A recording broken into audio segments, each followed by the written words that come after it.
Om Swastiastu, pemirsa Bali TV, kembali saya Nyoman Winata, redaktur pelaksana harian Bali Pos. Seperti biasa, pasti akan menjumpai Anda dalam Bali Pos Talk. Kali ini kita akan membahas topik berkaitan dengan keputusan MK, Mahkamah Konstitusi, yang memperbolehkan lembaga pendidikan sebagai tempat kampanye. Ini bukan hal yang baru, dan saya akan mewawancarai Dr.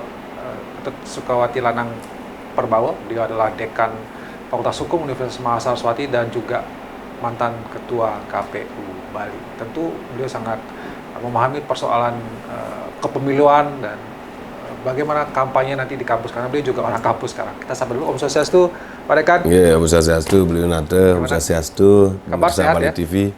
Astu ngare. Jadi tetap semangat, tetap dunia pendidikan tetap ngayah. Tetap ngayah juga ya.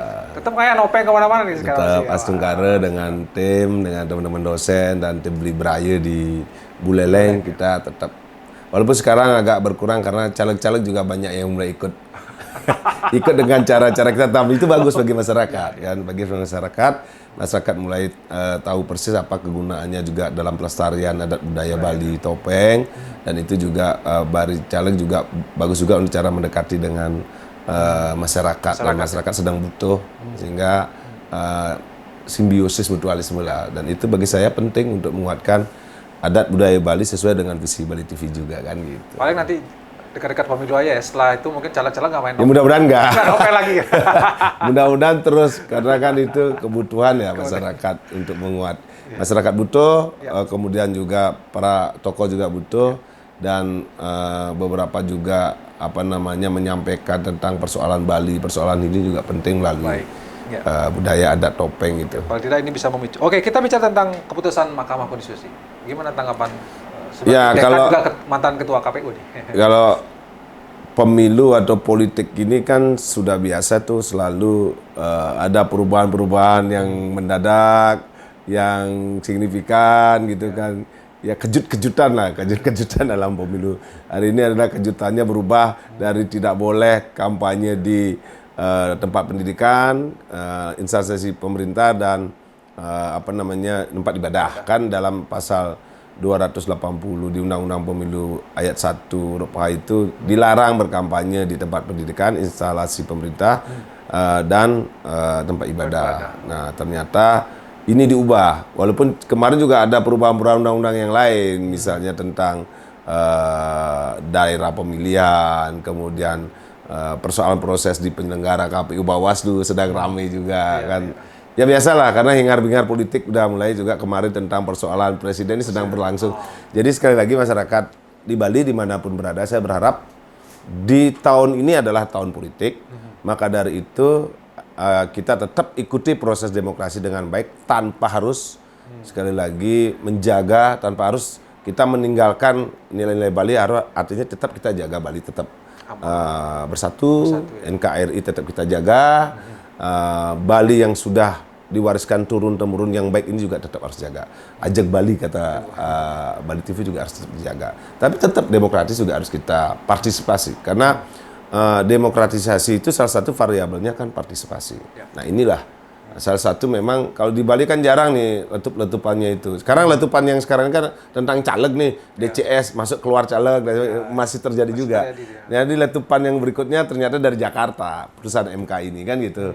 Tapi nggak apa-apa, Bali sudah teruji, masyarakat Bali sudah teruji untuk menghadapi kasus-kasus pemilu apapun itu. Dan masyarakat selalu dinamis, masyarakat bisa beradaptasi dengan persoalan-persoalan walaupun keputusannya dari pusat. Nah, contoh sekarang yang didiskusikan tentang pasal 280 ayat 1 huruf H, bahwa dulu dilarang kampanye di dunia pendidikan, instansi pemerintah, dan tempat ibadah. Sekarang oleh MK, karena ada gugatan dari masyarakat, itu dihapus. Yang dikecualikan hanya tempat ibadah tetap dilarang, tidak boleh.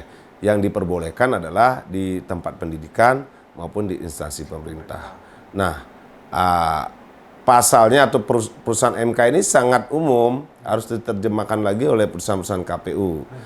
Contoh dari pasal itu diperbolehkan atau yang dilarang di tempat ibadah, berarti di tempat pendidikan sama instansi pemerintah boleh, asal gitu dapat izin dari yang punya kewenangan di kampus misalnya itu, dan tidak boleh pakai atribut ke sekolah atau misalnya ke tempat pendidikan. Baru segitu porsi dari MK. Nah, ini kan harus lagi diterjemahkan oleh KPU. Ya. Baik metodenya maupun prosesnya. Dan bagaimana? Contoh, kalau misalnya di Saraswati, polanya bagaimana? Boleh nggak kampanye terbuka atau rapat umum di akbar di kampus, kan nggak ada tempat gitu misalnya kan. Boleh nggak salah satu partai ataupun calon presiden debatnya hanya persoalan ekonomi gitu misalnya kan. Ini secara metode harus didiskusikan tempat, objeknya maupun metode pelaksananya. KPU harus segera melakukan membuat peraturan yang menerjemahkan aturan ini. Termasuk di dunia pendidikan sampai tingkat mana? SMA boleh nggak? Karena SMA mungkin baru pemilih pemula nggak seberapa, tapi dari segi tempat dan SDM guru-guru kan sangat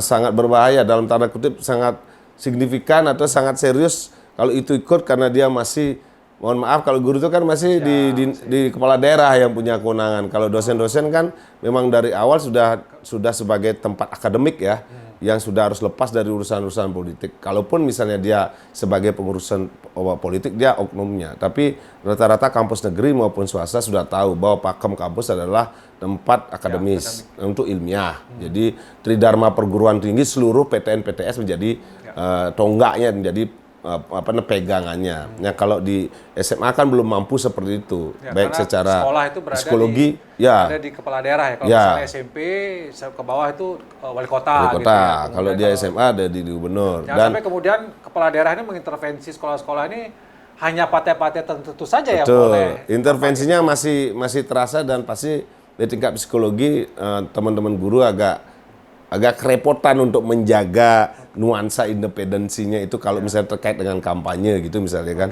Nah, lebih baik di kampus. Kalau saya sih lebih setuju lebih banyak di kampus saja. Karena kampus selain ada dosen negeri, dosen swasta yang semuanya ke pusat dan mereka sudah terbiasa. Dan samping itu kan di kampus memang ada dosen-dosen ahli di bidangnya. Ekonomi ada guru-guru besar yang sudah melakukan penelitian, pengkajian tentang ekonomi.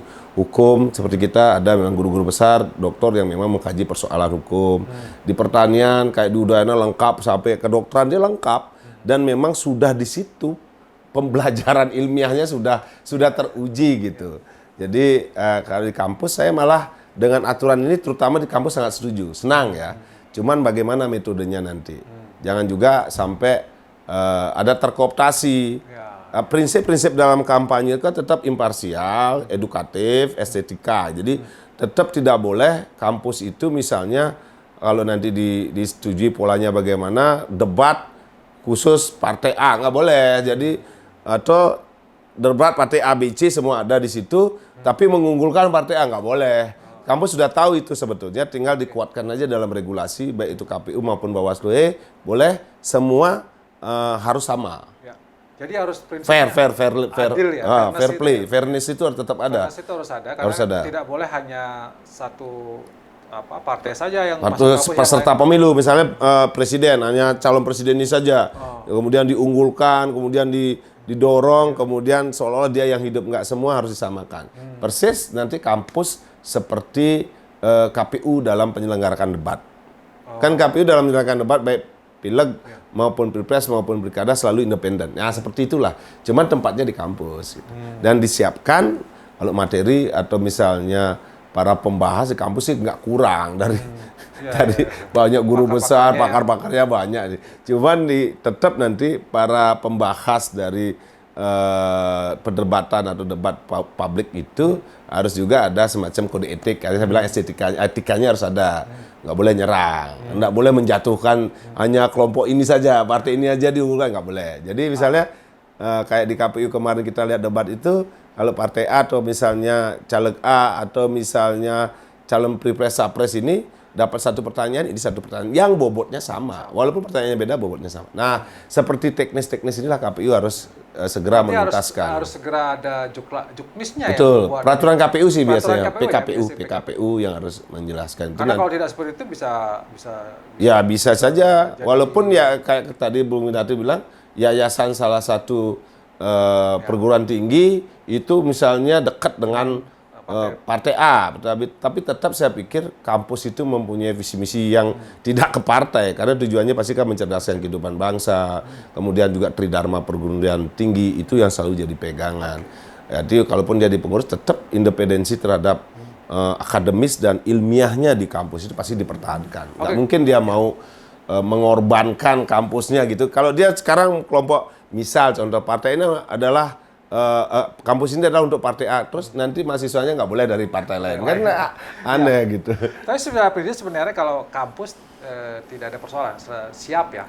Ada pikir siap. Saraswatinya siap, nanti kalau memang ada kita akan tapi ada juklak-jukli atau apa? Tapi ada juklak-jukli ya. PKPU dari. Cuma pertanyaannya kemudian dari kira-kira dari caleg-caleg partai politik, oke lah kalau capres cawapres, beranilah mereka kita adu masuk kampus. Tapi kalau dari caleg, Pak Dekan yakin nggak? Misalnya di Bali nih caleg, melihat kualitas caleg ada, jangan mereka takut masuk kampus ini. Nanti saya takut di debat, takut di... Demokrasi sekarang kita ini kan sudah berkembang lama ya. Dari Bung Winate, saya kan juga tokoh reformasi dalam kemarin mempertaruhkan gimana keinginan kita berdemokrasi di situ agar mulai ada kebebasan, mulai juga ada pendidikan politik. Itu kan udah dari 99 sampai sekarang ke 2024 udah hampir kurang lebih berapa tahun itu ya? 20 tahun ya. 20 tahun sebetulnya sudah sangat dewasa, sudah sangat layak baik partai politik, masyarakat dan dunia pendidikan untuk kembali mengambil langkah-langkah yang lebih edukatif, yang lebih beretika dalam rangka melakukan pemilu, terutama posisi kampanye. Artinya kalau sudah 20 tahun, mereka sudah pasti harus lebih baik kan. Salah satu lebih baik adalah menguji para caleg maupun capres atau nanti pilkada. Bagaimana sih komitmen caleg, capres dan calon kepala daerah ke depan untuk daerahnya. Salah satu yang kemarin kan hanya KPU. Kadang-kadang kan KPU ada kelemahannya juga. Dia tidak akan berani, misalnya sekarang terpilih pasangan A atau pasangan B. Berani nggak dia mengungkapkan bahwa dia kemarin melakukan janjinya ini. Kan nggak berani. Nah, kampus lah salah satu yang nanti juga bagian dari kontrol janji-janjinya dia, visi misi, program dan janji-janjinya dia ketika dia akan mau jadi calon legislatif maupun pilpres. Itu didokumentasi pasti oleh kampus. Kami misalnya di hukum pasti bidang hukum, oh ini ngomong ini. Nah pada saat nanti 1-2 tahun kita akan ngomong, kewajibannya juga di media nanya, waktu itu debat apa yang dijanjikan, kan gitu. Nah, kita akan sampaikan, pasti kampus akan memberi. Tapi kalau misalnya kepada KPU kan nggak mungkin, karena KPU independen, begitu dia bilang, oh itu tidak bagus karena pernah begini, soalnya KPU nggak independen kan. Tapi kalau kampus, ya memang ada dokumennya begitu. Jadi semacam ada pencatatan dan oleh dengan kampus, ya, dengan begini kan artinya kampus juga diberikan semacam tugas baru dalam arti untuk mengkontrol para pemimpin kita yang nanti akan berkuasa yang menang. Itu pentingnya juga karena di beberapa negara maju kampus ini menjadi tempat penggodogan sekaligus kontrol memang kekuasaan itu. Ketika partainya atau misalnya controlling dari partai oposisinya lah, anggap yang kontrol itu tidak maksimal, masyarakat juga ini kampus ya yang salah satu yang menjadi lakukan edukasi dan kontrol terhadap kebijakan yang pernah dia lontarkan. Ya, tadi kita bicara tentang kampus bisa melakukan pencatatan ya, katakanlah mengingatkan nanti caleg, kemudian capres, kemudian calon kepala daerah yang sudah terpilih untuk bisa ini. Tapi kan secara detail nanti di Juklak-Juknis menurut Pak Dekan apa saja yang harus diatur secara detail katakanlah untuk? Ya pertama kan metodenya ya, termasuk jenis kampanye gitu ya. Apa, terus keterlibatan massa, keterlibatan pakai atribut, itu sangat yang harus detail-detail yang diharus oleh KPU, termasuk bagaimana persetujuan dari kampus. Misalnya kampus nggak setuju, sedangkan salah satu atau dua-duanya sudah setuju, untuk di situ kampusnya nggak setuju, karena kan dia dikunci. Kalau nggak ada setuju di situ nggak bisa. Termasuk instansi pemerintah nih, instansi pemerintah yang mana yang boleh nih? Misalnya kayak di gubernuran, kantor apa namanya itu Resiana yang pakai rapat tuh boleh nggak gitu kan? Kemudian apalagi tempat-tempat renon, apa namanya, lapangan renon punya provinsi itu boleh nggak? Bagaimana mengatur? Nah, itu penting sebenarnya. Penting ya, diatur. banyak hal yang harus Artinya mungkin ini MK saya berpikir bagus, bijak dalam arti meluaskan, memberikan ruang orang berkampanye dengan tetap menjaga tadi, menjaga mungkin keamanan, ketertiban, etika, termasuk juga pola-pola yang edukatif kepada masyarakat. Kalau hanya rapat akbar sekedar monolog itu kan mungkin sudah tidak zamannya lagi, tapi bagaimana ini bisa edukatif, dialog, tahu orangnya, ininya dengan tertib, kan harus itu yang kita dorong gitu. Itu mungkin maksudnya dari MK. paling tidak ini ada akses yang cukup luas ya bagi seluruh lapisan masyarakat untuk Seluruh masyarakat bisa melihat, dan seluruh peserta pemilu dari capres maupun calon legislatif bisa juga memberikan ruang tempat-tempat seperti yang sudah disebutkan tadi. sebagai closing statement dari Pak Dekan, mungkin harapan kepada KPU, kepada partai politik, peserta kampanye dan kepada masyarakat berkaitan dengan juga kepada kampus ini. Ya, Ya, Sarah. mari kita berdemokrasi dan menyongsong pemilu ini dengan bijak, dengan baik, dengan tetap menjaga negara kesatuan Republik Indonesia, menjaga Bali yang kita cintai, dan juga masyarakat tetap nyaman, aman, tetapi tanpa melupakan bagaimana kita berpartisipasi dalam setiap tahapan pemilu. Sekaligus masyarakat kita ajak melihat siapa capresnya, siapa calon pileg di DPR RI, DPD, DPR Provinsi, dan Kabupaten. Pilah dan pilih dari saat ini. Dan ingat 14 Februari kita mencoblos, tentunya dengan sudah mempunyai pertimbangan-pertimbangan yang matang.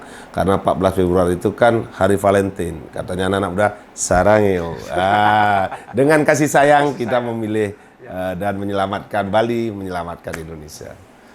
Menghadapi pemilu ini dengan cinta kasih. Cinta kasih. Berarti harus damai. Tidak ada kotor. Kan kita udah berkali-kali di pemilu. Nggak ada alasan kita pemilu sekarang ribut, tidak tertib. Tapi terus edukatif, berkeadilan, dan tetap memberikan kesempatan bagi masyarakat untuk memilah dan memilih. Baik. Terima kasih Pak Dekan atas komentar dan pendapat sarannya juga berkaitan dengan bagaimana lembaga pendidikan ini akan digunakan sebagai sarana kampanye. Ini hal yang baru, mudah-mudahan KPU juga segera menerbitkan peraturan KPU ini sehingga bisa segera direalisasikan. Yang penting adalah bagaimana akses untuk pendidikan politik itu bisa semakin baik, demokrasi kita semakin baik. Terima kasih atas pertanyaannya. Saya tutup dengan promo Santi. Om Santi.